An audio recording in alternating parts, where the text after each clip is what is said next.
start with supply and demand. Supply and demand, first up, law of demand. Law of demand states that there is an inverse relationship between price and quantity. All right, why is that the case? Well, there's three reasons we say why that's the case. First up is common sense.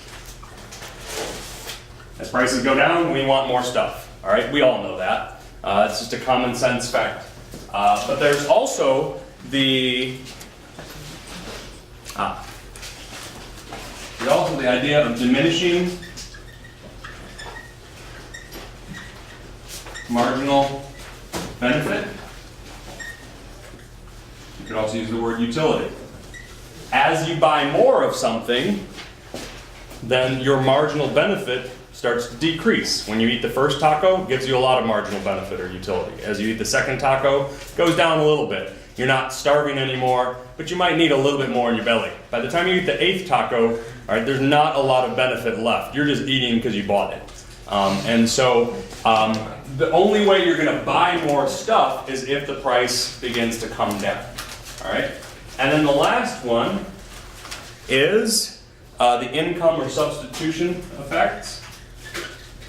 We'll talk more about those in a little while.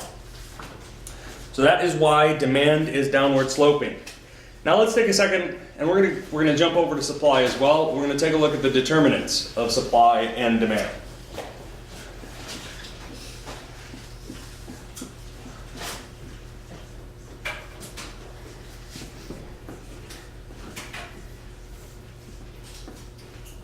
So, rotten is the term that we use for supply.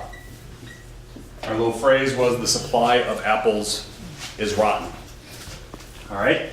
Rotten, the R stands for resource prices.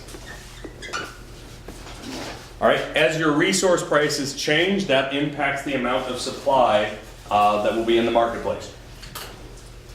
O is other goods. This is specifically talking about switching your goods over when you produce. Can you switch from a basketball to a soccer ball? All right. Is it more profitable for you to switch the goods that you make at your factory? All right. So that's other goods. First T, taxes and subsidies. Tax a business, you'll supply less. You give a business a subsidy, you'll supply more. All right. At least in theory. Next T. Technology. Right, the more technology that a firm has, the more supply they will be able to make. E stands for expectations, specifically of price. All right, if we expect that prices are going to go up, then we are going to supply more. If we expect that in the long run prices are going to go down, then we're going to supply less. And then the last one, number of sellers. The more sellers there are in the marketplace, the bigger the supply. The bigger the supply, the higher chance that prices will come down. All right, on the other side we have tribe, which deals with demand. And demand, the little statement for it is the tribe demands justice. All right, T stands for tastes. And that's not specifically referring to your taste buds, that is referring to your preferences. All right, I like this more, therefore I will demand more of it. We don't like Webkins anymore. Is that Webkins? Will you guys? Yeah, so do you guys still collect Webkins? No.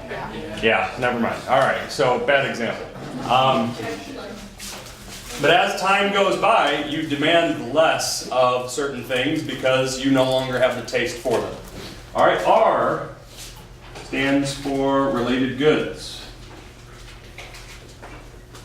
There are two types of related goods. There are substitutes and there are complements. Substitutes are you replace one thing with another. For example, apples, oranges. Hey, I don't feel like eating apples today, or price of apples went up, I'm not going to eat those anymore, I'm going to go buy some oranges. Complements are consumed together. Can't even read my own writing there.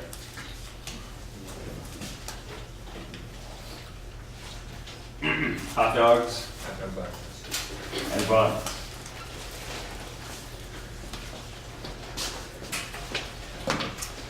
Okay, let's see here. So let's take a look at basic supply and demand graphs. And we'll add a few pieces to it, and then we will start getting into more complex stuff. Our basic supply and demand graph, we have quantity, we have price.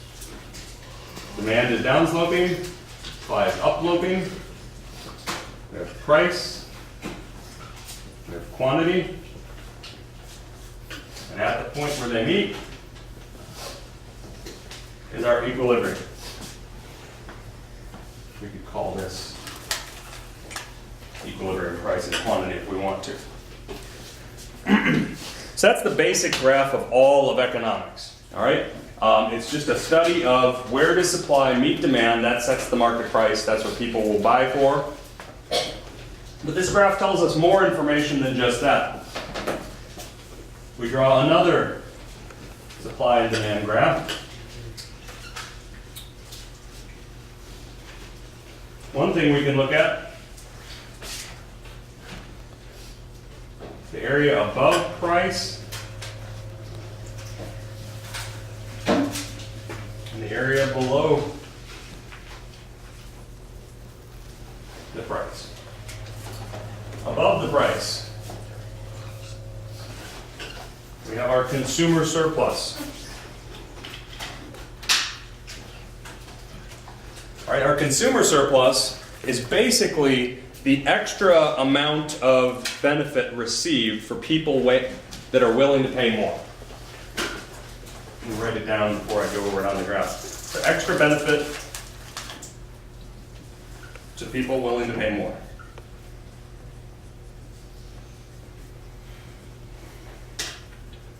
And to recap what that meant was if you look at your demand curve, so we always focus on equilibrium, we most of the time focus on equilibrium, but there's a lot of other points where people demand those goods at higher or lower prices.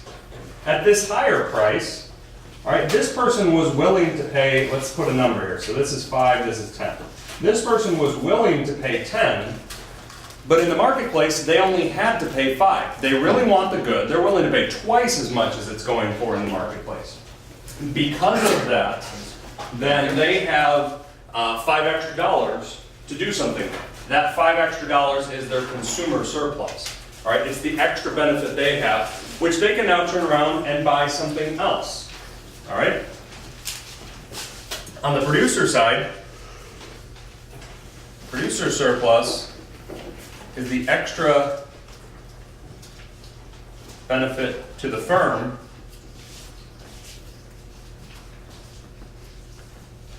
that was willing to sell for less.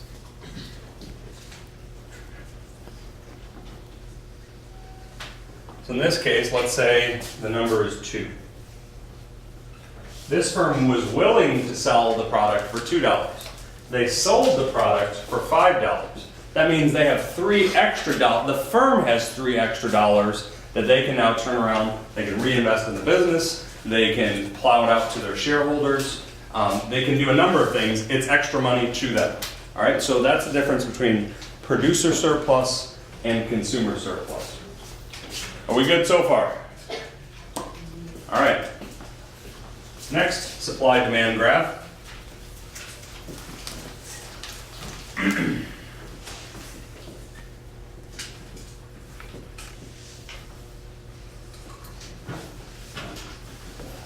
Sometimes the government likes to get involved in stuff.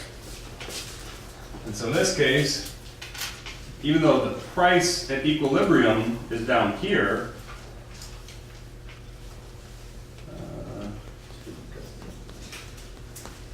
the government is going to get involved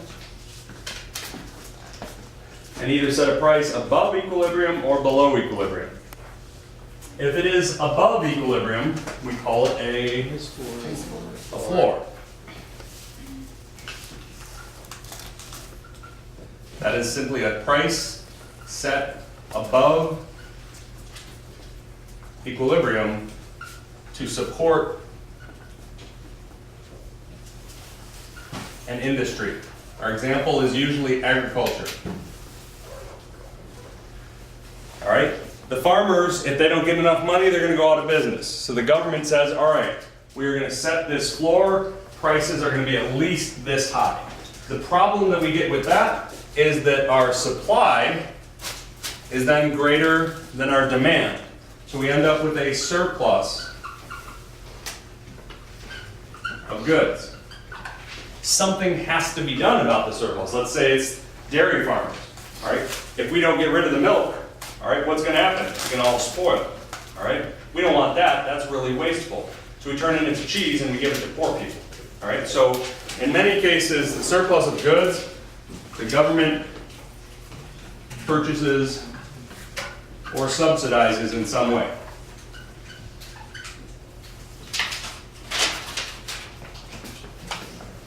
So that's what happens with a floor. Now remember, for whatever reason, I mean, to me it seems a little weird. In this case, floor is above ceiling. All right, so it's always like the flipped room. All right, because ceiling is underneath equilibrium. A price ceiling is a price set below equilibrium to support consumers. The classic example of a price ceiling is rent control.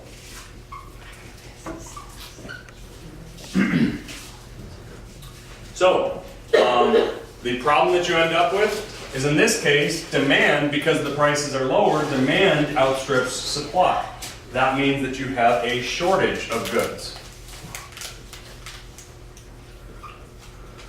And you also have the problem of no incentive to maintain. For example, if you are a building owner and you should be able to get $500 a month for your apartment, and because of rent control you can only get $200 a month, you're not going to spend a lot of extra money to keep the building up looking nice, putting fresh paint on it or anything like that. You're going to let it get run down. Why? Because you can't get what it's worth. And then you're probably going to look for ways to sell it, because if you sell it, then you can just walk away with the money, and therefore, and that's part of the reason why the supply goes down, because people will just unload them. Let's get rid of it. We'll let it fall into disrepair, we'll let it be foreclosed on, or we'll sell it and walk away and not be a part of that business anymore. Maybe they'll turn our apartments into condos or houses or something else that is more valuable. So that's price ceiling, price floor. What we got next? All right. Am I good to come back to this end of the board and erase? We're going to move on to the topic of elasticity. Yeah, what a try. You gotta finish trying. Did I not finish trying? No. Why didn't you guys like point that out? Like what? Like I went like and did that whole.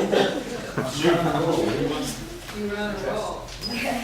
We all talked about related goods, and I'm just like, I'm just moving on. Income. All right.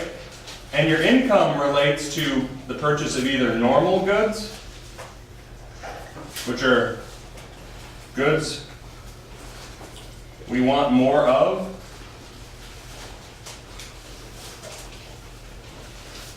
when we have money, or more money, higher incomes, or inferior goods.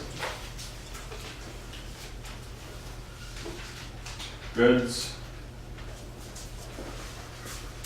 we want less of.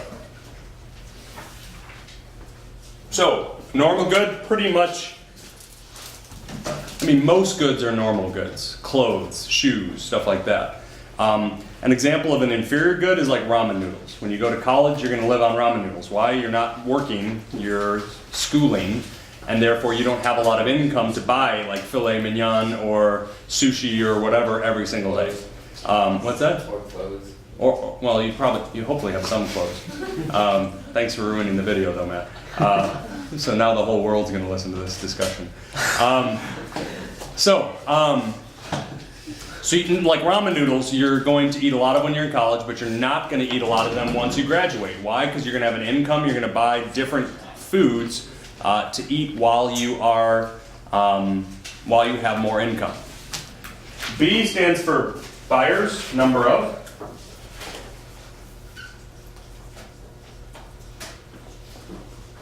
And then E again stands for expectations. In this case, expectations are like, does the consumer expect the economy to tank? If they do, they will stop spending their money, or they will stop demanding goods. Do they expect to lose a job? Do they expect prices to go up? If they expect prices to go up, they might buy stuff now. If they expect prices to go down, they might wait and delay their purchases. All right, so it's slightly different than the expectations that a firm operates with. Am I good on this side now? You guys need another second to write them down? No worse thoughts. Okay, I'll go ahead and erase them. All right, so now we're on to elasticity.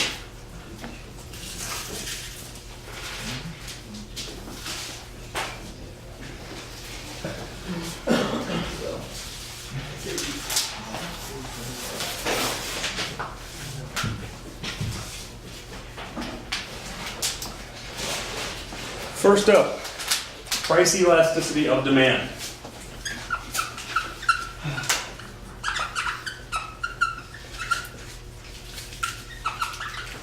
All right, price elasticity of demand measures how responsive people are to changes in price.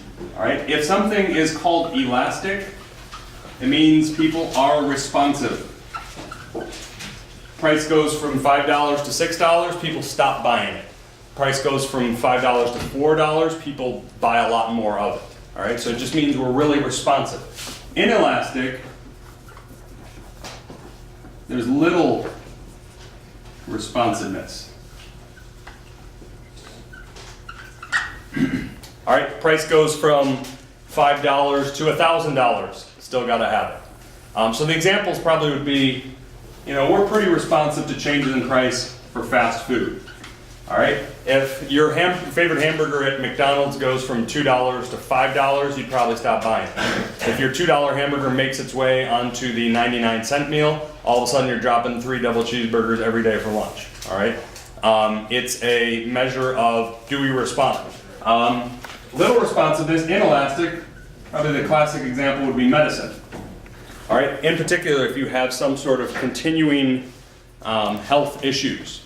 All right, if you are, for example, I think the example I gave in class was my wife during pregnancy. She took that drug called Zofran because she could not stop throwing up the entire 9 months. And if she didn't have that, she was gonna lose the baby. All right, it cost me $1,000 a bottle. I bought it anyway because I needed to keep my wife and our unborn child alive. And if the price had gone up to $2,000, I still would have found a way to purchase it. If it had gone up to $4,000, I might have had to, well, if I disappeared, my wife would have gotten a lot of insurance money and she would have been able to afford it, all right? So no foul play would have been involved.